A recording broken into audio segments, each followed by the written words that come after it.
We are now in the last section of this chapter. So I guess if you like this chapter, then I'm sorry, we're almost done and it's off to a new topic. But if you hate this chapter, then, well, it's almost over, so don't feel too bad. So we've been talking about sets and, the different things you can do, applications with sets, and Venn diagrams, things like that. This is the last section. It's still talking about a set, but it's kind of off topic.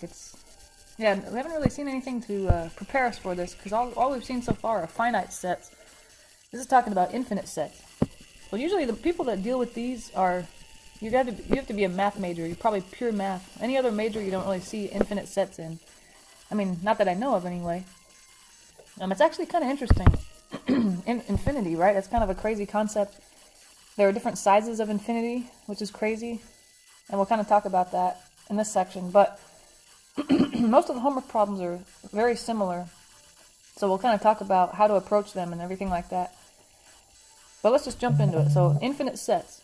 Let's see. The definition of set is infinite. Oops, I put of it can be. I guess I meant if it can be. Put into a one-to-one correspondence with one of its proper subsets. Here, just to be official, I'm going to cross off the word of and put if there. So that should go between the word infinite and it. Sorry about that. A set is infinite if it can be put into a one-to-one correspondence with one of its proper subsets. And this definition, it was described by George Cantor. I think we've talked about him before. And it looks like I spelled his name wrong. George is missing the second E. But that's how he really spelled his name, I'm serious. He did not have an E at the end. In order to determine the cardinality of infinite sets. So yeah, and that's going to be the part of this section that we're going to have to get used to, is what does it even mean to have a one-to-one correspondence with one of its proper subsets? So let's see. Another thing Cantor said, Cantor described a set as countable if it is either finite. Okay, of course something finite is countable. If you think about what countable means to you, I'm able to count it. Or it can be placed in a one-to-one correspondence with the set of natural counting numbers. Remember that those are just the numbers 1, 2, 3, 4, etc. And I think we wrote it like this symbol. And we say the cardinality of any countable set is this crazy symbol. It's hard to write that, but that is Aleph not. We call it. That's the name. That's the name of the symbol. You don't have to say that. Or yeah, the symbol is how that looks. It looks like it's from another language, huh? Another language that has a different alphabet. But it's pronounced Aleph not. N-A-U-G-H-T. So yeah, every problem in this section is going to be talking about how to find that one-to-one correspondence. So think of a one-to-one correspondence as a map. Let's see, you might have seen these in previous algebra classes maybe. It's like a function, I guess. Like a function that maps elements from one set. Sorry, that from looks terrible. One set to another. But the main thing is we want every element accounted for. So you wouldn't want to have a map going from one set to another where there might be one element that wasn't mapped in the first set, or there was an element in the second set that wasn't mapped to. So let's see, in this example it says, show that the set of natural numbers is infinite. Hint, let's find a one-to-one correspondence to 2, 3, 4, etc. So notice, okay, the set of natural numbers, let me see, just to get, get an idea here. So we're going to say, the natural numbers, what are those? 1, 2, 3, 4, 5, etc., on and on and on. That's an infinite set. Well, we want to prove it. But then this set that we're trying to map to, what is it? Looks like the same set except it's missing 1, right? It's 2, 3, 4, 5, 6, on and on and on. Okay, so we have to find a map that takes, I guess, for example, if I start at 1 in the natural numbers, maybe he can map to 2, and then maybe 2 can map to 3, 3 can map to 4. I just got to figure out how to send those. Yeah, so I guess I'm thinking, if I take a number in the natural numbers, let's call it n. So if I take the 1, or I take the 2, and I take the 3, and I send it to the number that's in the second set, 2, 3, 4, 5, I guess I think, how do I get from one number to another? Like, okay, I guess the key is, what can I do to the red numbers, I guess. So for example, starting with 1, what can I do to 1 to get the number I'm mapping to in the second set, 2? And then same thing with the second number. What's the second number in the first set? It's 2. What can I do to 2, the red 2 that's in the natural numbers, to get the number that I'm thinking of mapping it to, 3? So what do you think? What can I do to 1 to get 2? What can I do to 2 to get 3? There should be something that is happening to the first numbers to get the second number. And hopefully you're seeing the pattern. And if not, don't worry, these will get easier. But what I'm doing is taking the first number, n, whatever it is, 1 or 2 or 3, etc., and I'm just adding 1. So notice that, like, I'm going to try to highlight to see what I'm showing. To get from 1 to 2, I add 1. 1 plus 1 is 2. To get from the 2 to the 3, 2 plus 1 is 3. 3 plus 1 is 4. 4 plus 1 is 5. You know, that kind of thing. So that's what we're looking for. That's the map that we're trying to find here. That's it. So your answer is n plus 1. And that's really it. And according to, excuse me, to George Cantor's definition, that proves that the set that they're talking about, the set of natural numbers, is infinite because we've mapped it to a proper subset. Notice that the set they gave us, 2, 3, 4, etc., it's a proper subset of the natural numbers because every number in there is in the natural numbers, but it's missing 1. So it's a subset, but it's missing something, so it's a proper subset. That's kind of interesting, huh? This is kind of out there. If you're thinking this is weird, how does that prove it's infinite? Welcome to abstract math. It's weird stuff. It's like out there, Twilight Zone. I don't know if you ever saw that show, Twilight Zone. It's pretty good. It's on Netflix, or it was anyway. Anyway, but that's how all these problems go. You just got to think of this map. And I think the more of these you see, the more it'll make sense, and the easier it'll get. So let's try quite a few of these. So in example 2, what do they say? Show that the set of even natural numbers is infinite. Okay, even natural numbers, what are those? Well, the natural numbers are 1, 2, 3, on and on, but I guess the even ones are 2, 4, 6, 8, 10. You know, it doesn't matter where you stop, just, I guess, list enough out to get the idea. And then a hint says, find a one-to-one correspondence to the set 4, 6, 8, let's see, 4, 6, 8, 10, da-da-da-da. So again, all we have to do is think about what's a map, or how do you get from, say, 2 to 4, 4 to 6, 6 to 8, 8 to 10, 10 to, well, we don't see the next guy, but he would be 12. It looks like from one set to another you're adding 2. What do you think? Is that true? I think so, because from 2 to 4 you add 2. Excuse me, from 4 to 6 you add 2. 6 plus 2 is 8. 8 plus 2 is 10. Yeah, I think so. So the answer would be n plus 2. That's our map. Or a correspondence. I call it a map because it's just, I don't know, it's easier to think of, but the one-to-one correspondence, I should call it, is this guy. 1-to-1 correspondence. Yeah, because you're taking n, whatever n was in the red set, the top set, and you're sending it to that plus 2. So the map is taking n and sending it to n plus 2. Yeah, so I think that works. There we go. Alright. Sounds good. And the good thing is, if you're worried about this seems like a weird section. You know, this homework's going to be very difficult. I was looking at the homework, and I think almost all, if not all, of the problems are multiple choice. So that's good. All I have to do is look at the choices and say, which one of these maps actually makes sense? You know, which one of these maps actually maps the correct thing to the right, you know. So you're not having to really come up with it on your own, I don't think. You're just checking someone else's work, sort of. Let's see. So the next one, we're starting with the set 4, 8, 12. Okay, looks like multiples of 4, huh? 4 times 4 is, or sorry, 4 times 1 is 4, 4 times 2 is 8, 4 times 3 is 12. Okay, so I'm thinking that's good. They want us to show that there's a one-to-one correspondence to 8, 12, 16, on, okay. So I'd want to see, how do I get from 4 to 8, 8 to 12, 12 to 16, on and on. Well, I think we're kind of getting the hang of this. I'm adding 4, right? And it seems like so far we're always adding something, but it's not necessarily adding something. It could be multiplying by something, or I don't know. There's all kinds of things that could happen, but I think what's happening here is I'm adding 4. Yeah, because like we said before, from 4 to 8 you add 4, 8 to 12 you add 4, 12 to 16.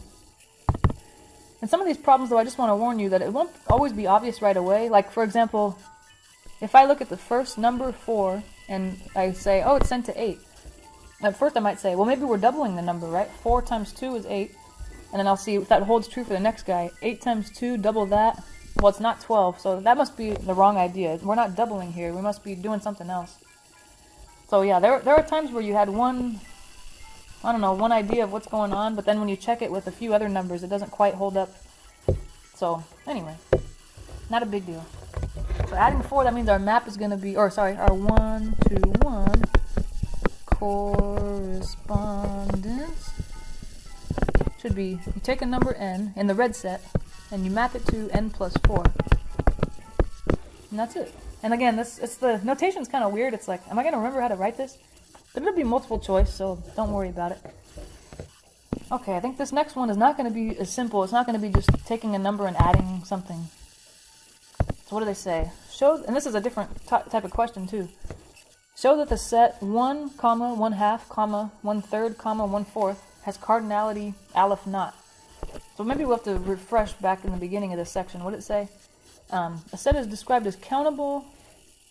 What did it say? The cardinality of a countable set is written aleph not. So I guess what we're trying to show in example 4 is that the cardinality is aleph not, which means it's countable.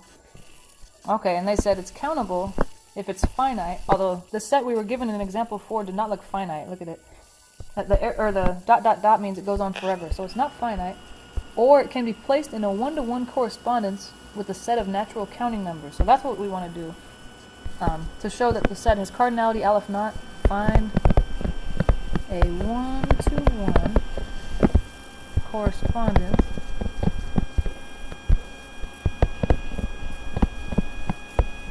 with the natural numbers. So that's how, if they say, show that the cardinality is aleph not, that's automatically, you know, you're supposed to take the set of natural numbers, which is 1, 2, 3, 4, etc. Find a map that takes those numbers and sends them to the numbers that you're given in the given set. So what's the given set there? 1, 1/2, 1/3, 1/4. So definitely, it looks like, you know, like if I want to go from 1-to-1, 2-to-1/2, 3-to-1/3, 4-to-1/4, I don't think you're adding it to something every time.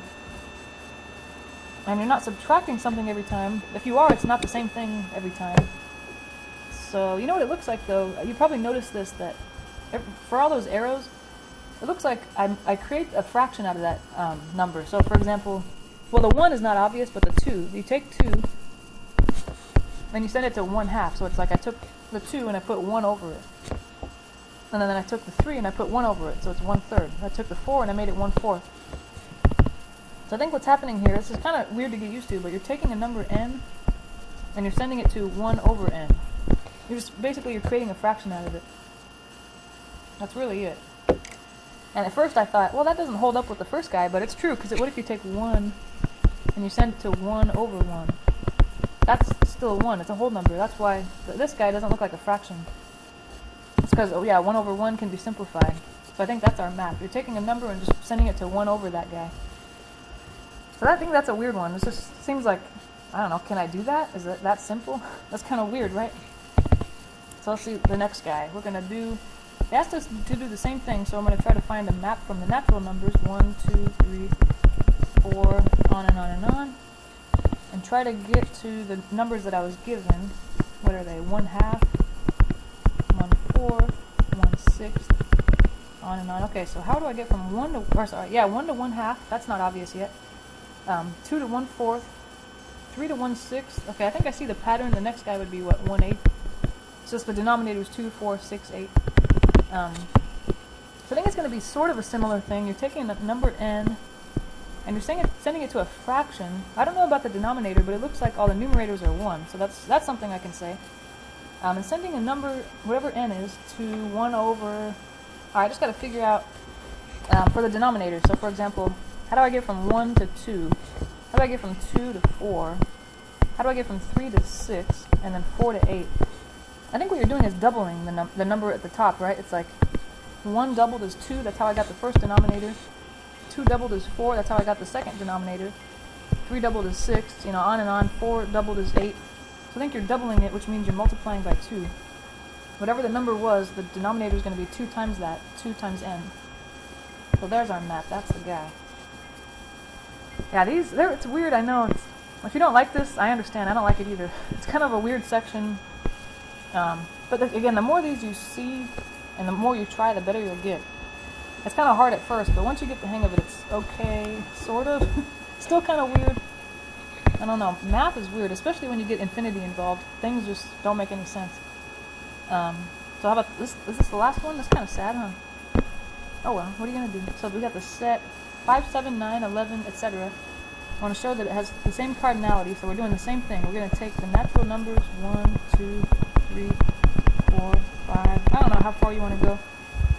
I'm going to see if there's a map to the numbers we're given. What is that? 5, 7, 9, 11, 13, blah, blah, blah. Okay.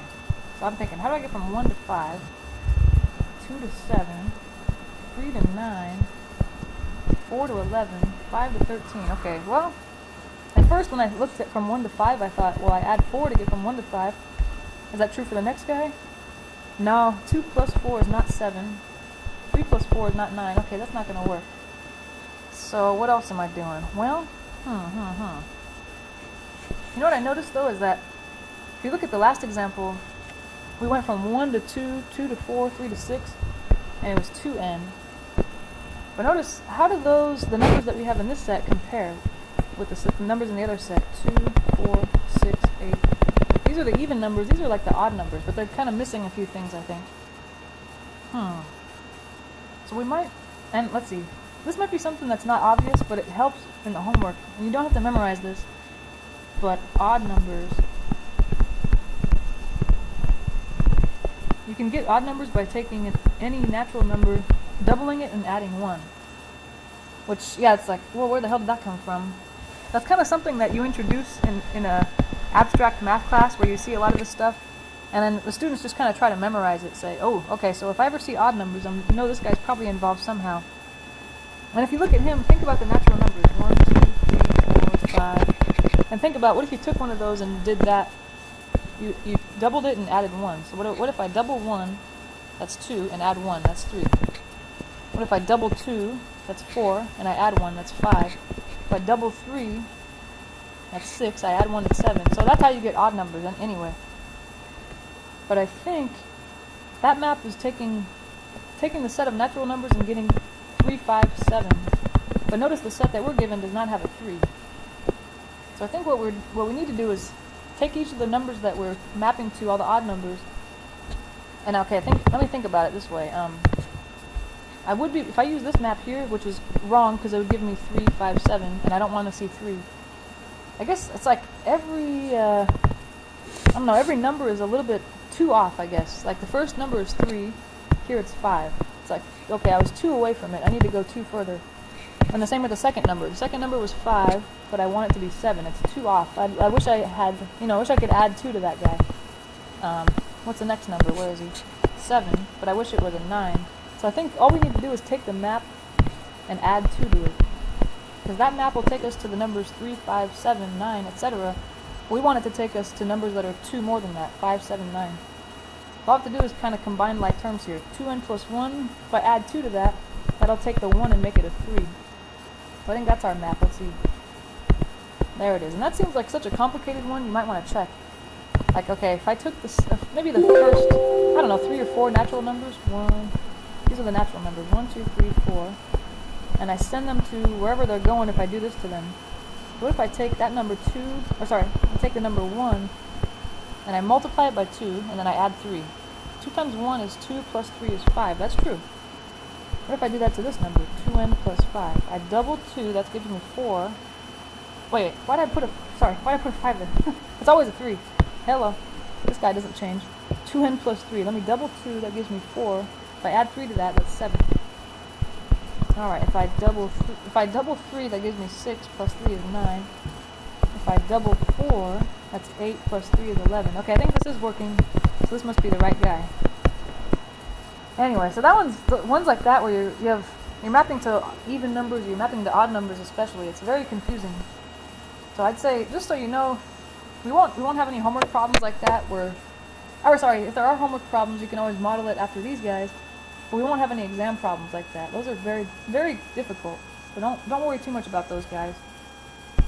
So sorry this section was pretty short. It's just kind of because every problem is really similar. And again, if you're kind of worried, don't worry, because this whole section is multiple choice, thank God, because it's pretty complicated. So okay, thanks for listening, and I'm sorry if you like this chapter because it's over now, but we get to start a new fun chapter right after this. So have a good day. I'll see you at the next video.